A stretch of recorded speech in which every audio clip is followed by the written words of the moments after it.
चौथा अंग है बच्चों हमारा संचार या संचारी या व्याभिचारी भाव। इसको हम संचारी भाव भी कहते हैं। पहले तो बच्चों में संचारी भाव 33 होते हैं, इसका आपको अनुभव है। फिर मन के चंचल या अस्थिर विकारों को संचारी भाव कहते हैं। जब आपके बच्चों बहुत सारे मन इतना चंचल होता है, सबसे शरीर में जो सबसे अस्थिर स्थिति होती है, चंचलता की स्थिति होती है, वो होती है हमारी मन की। तो बच्चों मन में जैसे कि आपको कई संचारी भाव, एकदम से शंका आ जाना, निद्रा, फिर उसके बाद भय, आलस्य, ये सब संचारी भाव हैं। तो संचारी भाव क्या है? स्थायी भाव के बदलने पर ये भाव परिवर्तित होते हैं। यदि आपका स्थायी भाव, मन में जो भाव आपके मन में चल रहा है, यदि वो परिवर्तित हो जाता है तो आपका संचारी भाव भी परिवर्तित हो जाता है। संचारी भावों को व्याभिचारी भाव भी कहा जाता है।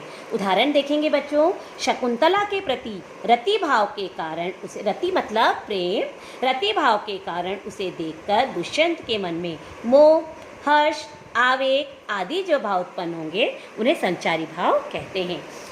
ये संचारी भाव बच्चों स्थायी भाव के बदलने के साथ साथ आपका, जैसे क्रोध आपका आ रहा है, क्रोध एक आपका रस है और इसका रौद्र रस है जिसका स्थायी भाव क्रोध है।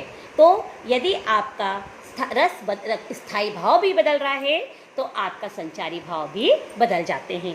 और बच्चों इन संचारी भावों की संख्या 33 है, मतलब 33 बताई गई है। इनमें से मुख्य संचारी भाव हैं बच्चों शंका, निद्रा, मद, आलस्य, दीनता, चिंता, मोह, स्मृति, धैर्य, लज्जा, चपलता, आवेग, हर्ष, गर्व, विषाद, उत्सुकता, उग्रता, त्रास आदि।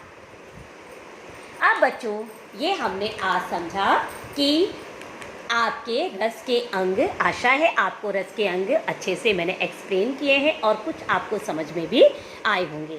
फिर से हम बच्चे देखते हैं कि रस के कितने अंग हैं। रस के 4 अंग हैं। स्थायी भाव, विभाव, जिसके विभाव के 2 पक्ष हैं, आलंबन, आलंबन के भी 2 प्रकार हैं, आश्रय और विषय। फिर बच्चों दूसरा उद्दीपन है, यह हम लोग समझ चुके हैं। तीसरा अंग है या अव्यय है अनुभाव, और चौथा अंग है इसका व्याभिचारी या संचारी भाव। अब बच्चों सबसे मेन टॉपिक कि रस के कितने प्रकार के होते हैं। रस बच्चों 9 प्रकार के होते हैं। श्रृंगार रस, हास्य रस, करुण रस, रौद्र रस, वीर रस, भयानक रस, विभत्स रस, अद्भुत रस।